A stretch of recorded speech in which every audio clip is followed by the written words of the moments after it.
Duterte kinokonsidera pa rin tumakbo bilang presidente sa eleksyon 2028. Mga manggagawa sa City Hall na gumagawa ng 10 peso ring arestado ng CIDG. At mga cat lovers na tuturuan ng cat cafe sa Los Angeles na binubuo ng mga rescue kitties.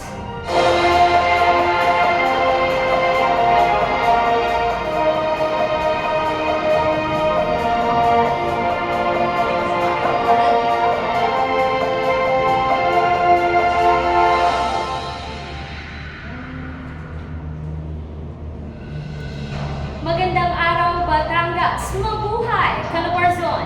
Naghahatid ng dekalidad na impormasyon, inspirasyon sa bawat sulok ng mundo.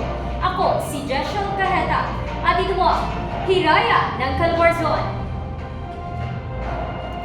Tatakbo pa rin sa presidential election si VP Sara Duterte. Ang reaksyon ng mga nag-file ng impeachment case laban sa kanya, alamin sa pagtutok live ni Vina Rosas-Valles.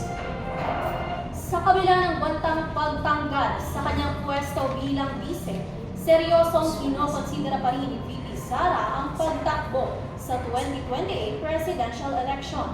Ayon kay Atty. Panelo, naniniwala siya na kaya ng star power ni Sara ang pagtakbo bilang presidente. Kung siya'y tumakbo na, siya na presidente ngayon.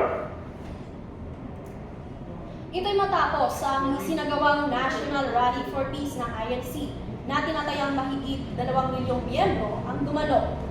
Sa kabilang banda, ipinahayag din ni Justice Secretary Remulla na hindi makaaapekto ng peace rally sa investigasyon laban sa impeachment complaint na inihain sa vice. Jeshel? Vina, ano naman ang tugon dito ng INC, lalo na may ika-4 na impeachment case na inihain kay VP Sara?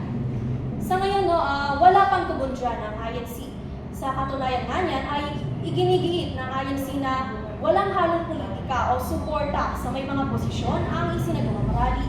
Jeshel? Maraming salamat, Vina Rosas-Valles, live mula sa DOJ office. Bad news para sa ating mga motorista, lalo na sa ating mga joyriders dyan, dahil posible ng iban ang mga mototaxis. Yan ang tinutukan ni Jonah Pulgar.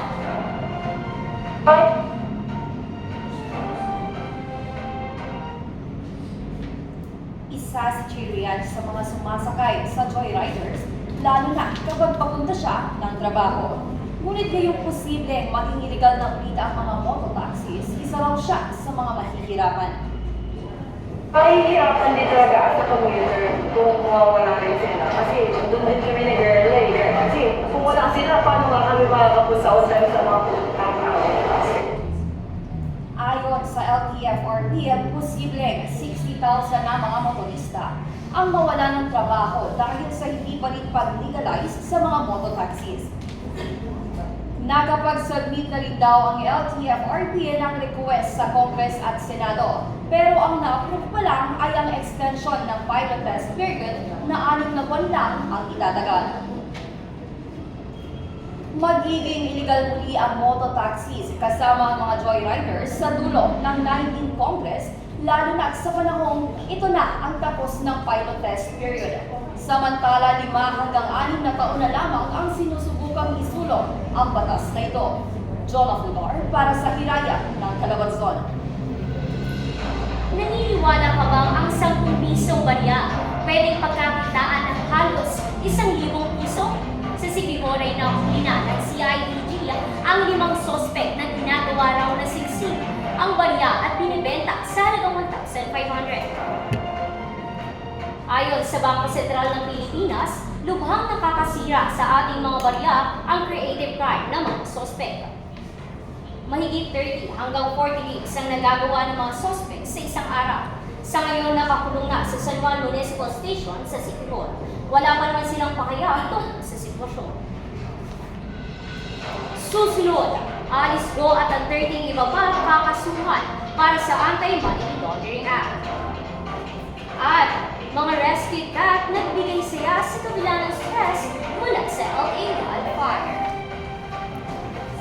Hi! Ako si Wise. Andito ako para ipaalala sa iyo na huwag maging VOCU.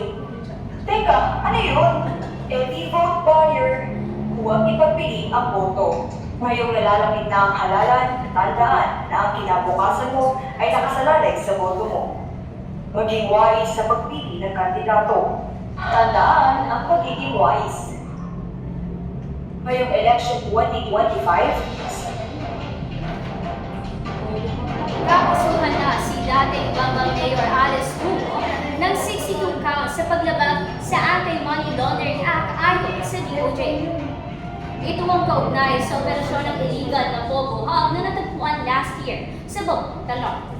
Alam po natin na yung iba doon, scamming, kagaya ng love scam or investment scam or crypto scam. Sasambahan ni ng 30 iba pa ng kaso ng money laundering kasama ni Go.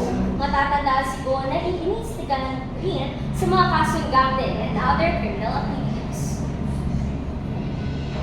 Matapos sa wildfire, peacefully and distressing experience daw ang isang cat cafe sa Los Angeles, California.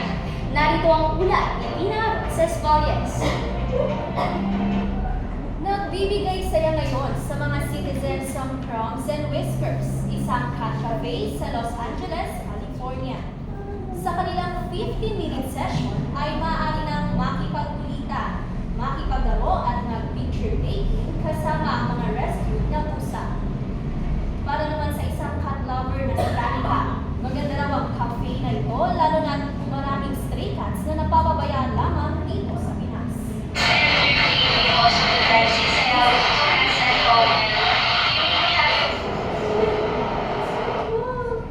Vina Roncesvalles nag-uula para sa Hiraya ng Calabarzon. At iyan ang mga balita ang hatid namin ngayon para sa bayan. Bawat balita ay tutukan. Ako si Joshua Cajeta at ito ang Hiraya ng Calabarzon.